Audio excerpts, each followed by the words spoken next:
Decision लिए है party के हमारे तमाम बड़े लोगों से, एमएलए से और जुबली हिल्स के सीनियर लीडर्स और वहाँ के कॉरपोरेटर और शरीफ साहब की फैमिली, हमारे जो लेट कॉरपोरेटर है, हम लोग डिसाइड ये करें क्योंकि ये बाई इलेक्शन है और इस कांग्रेस गवर्नमेंट, रेवंत रेड्डी गवर्नमेंट को अभी 3 साल बाकी है और हमारा मानना ये है कि 10 साल जो बीआरएस के कैंडिडेट को मौका मिला, उनका सीएम था, इस कॉन्स्टिट्यूंसी को डेवलप नहीं कर सके और ये इस कॉन्स्टिट्यूंसी में 3,58,870 वोट यानी 3,98,785 के करीब वोटर्स है।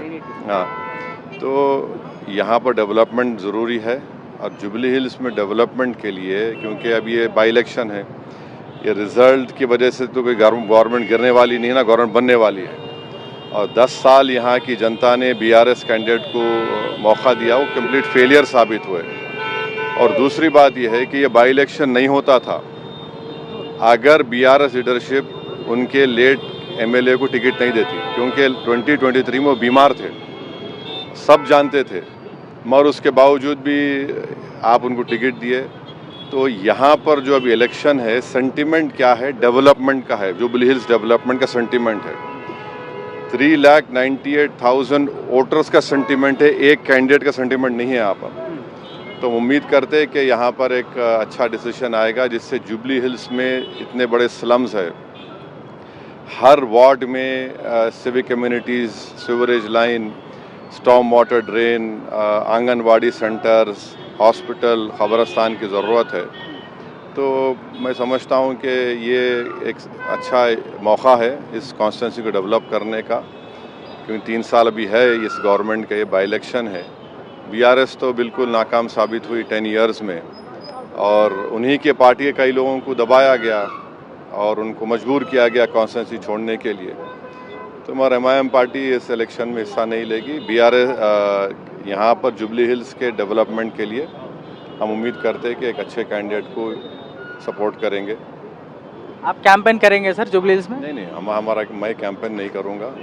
हम पार्टी का डिसीजन है, ये है कि जुबली हिल्स कॉन्स्टिट्यूंसी के डेवलपमेंट के लिए यहाँ की जनता को इंसाफ मिले और बीआरएस नाकाम साबित हुई। और एक बात यहाँ के वोटर्स को और तेलंगाना के तमाम वोटर्स को बात समझने की ज़रूरत है कि 2023 असेंबली इलेक्शंस में बीआरएस को वोट मिला था 37% वोट। विद इन 5 मंथ्स जो पार्लियामेंट का इलेक्शन हुआ उसमें गिर के 15% हो गया। आप अंदाज़ा लगाइए कि कहाँ 15% और कहाँ 37%। और पार्लियामेंट, सिकंदराबाद पार्लियामेंट कॉन्स्टिट्यूंसी में एक ही असेंबली सेगमेंट था जहाँ पर बीजेपी को लीड नहीं मिली, नामपल्ली था, जहाँ पर एमआईएम का एमएलए था। तो फिर ये क्यों हुआ? आप एक पार्लियामेंट सीट नहीं जीत सके और हमको इस बात का अप्रीहेंशन है कि बीआरएस का जो वोट गिर गया है वो बीजेपी को चला गया।